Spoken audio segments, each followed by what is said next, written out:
তাপ সঞ্চালন জনিত ঘটনার প্রবাহ। তাপ সঞ্চালন জনিত ঘটনার প্রবাহের মধ্যে রয়েছে রোদের রাখা এক টুকরো লোহাকে এক টুকরা কাঠের চেয়ে গরম এবং ঘরে রাখা এক টুকরা লোহাকে এক টুকরা কাঠের চেয়ে ঠান্ডা মনে হয়। মরু অঞ্চলে দিনে তীব্র গরম আর রাতে তীব্র শীত অনুভূত হয়। খড়ের ছাদযুক্ত ঘর গরমকালে ঠান্ডা, শীতকালে গরম থাকে।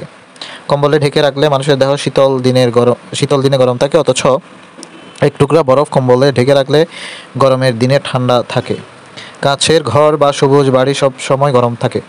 তাপের পরিবহনের জন্য চুলার উপর রাখলে অ্যালুমিনিয়ামের তৈরি কেতলি হাতল গরম হয়।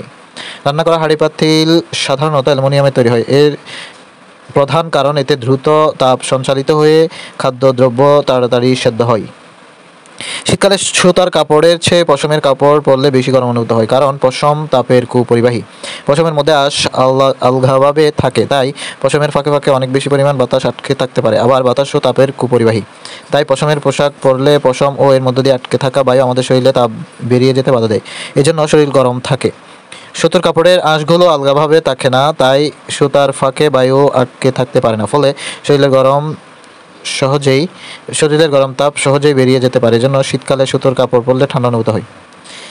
শীতে শরীর কাঁপে, কারণ শরীরের তাপের চেয়ে বাইরের তাপ কম। সূর্যের বিকিরণ পদ্ধতিতে পৃথিবীতে তাপ আসে।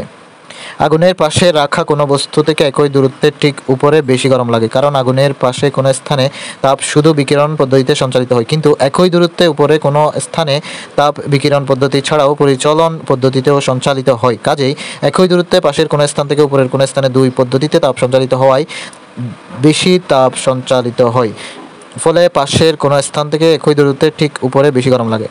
একটি জ্বলন্ত বৈদ্যুতিক বাতি গরম থাকে, কারণ ভেতরের ফিলামেন্টে থেকে বিকিরণ পদ্ধতিতে বাতির গায়ে তাপ দেয় বা তাপ যায়। মেঘলা রাতের চেয়ে মেঘহীন রাত শিশির জমার ক্ষেত্রে বেশি অনুকূল, কারণ ঠিক ভূপৃষ্ঠের তাপ শোষণ করে এবং তাপে ভূপৃষ্ঠের তাপ বিকিরণ করে শীতল হয়। মেঘ তাপরোধী পদার্থ, তাই মেঘ রাত্রিতে ভূপৃষ্ঠ থেকে বিকীর্ণ তাপ মেঘের মধ্য দিয়ে ঊর্ধ্বাকাশে যেতে পারে না। উপরন্তু মেঘ দ্বারা প্রতিফলিত হয়ে ভূপৃষ্ঠে ফিরে আসে, ফলে ভূপৃষ্ঠে ঠান্ডা থাকে না এবং শিশির জমে না। পক্ষান্তরে মেঘহীন রাতে ভূপৃষ্ঠ থেকে বিকীর্ণ তাপ ঊর্ধ্বাকাশে চলে যায়, ফলে ভূপৃষ্ঠ শীতল হয় এবং শিশির জমার জন্য অধিক অনুকূল পরিবেশ সৃষ্টি হয়। টিন বেশি মাত্রায় তাপ বিকিরণ করে বলে টিনের ঘরে বেশি গরম লাগে। তাপের শোষণ এবং বিকিরণ, হিট অ্যাবজর্পশন অ্যান্ড রেডিয়েশন। কালো রঙের বস্তুর তাপ বিকিরণ এবং শোষণ ক্ষমতা বেশি, এজন্য গ্রীষ্মকালে কালো কাপড় পরিধান করা কষ্টদায়ক। কালো রং অধিক তাপ শোষণ করে বলে ছাতার কাপড়ের রং সাধারণত কালো হয়, তাই তাপ বিকিরণ ক্ষমতা অধিক বলে কালো রঙের কাপড়ে চা তাড়াতাড়ি ঠান্ডা হয়।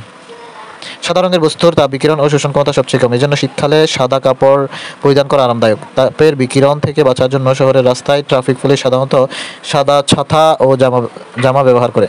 তাপ বিকিরণের ক্ষমতা কম বলে সাদা রঙের কাপে চা বেশিক্ষণ গরম থাকে।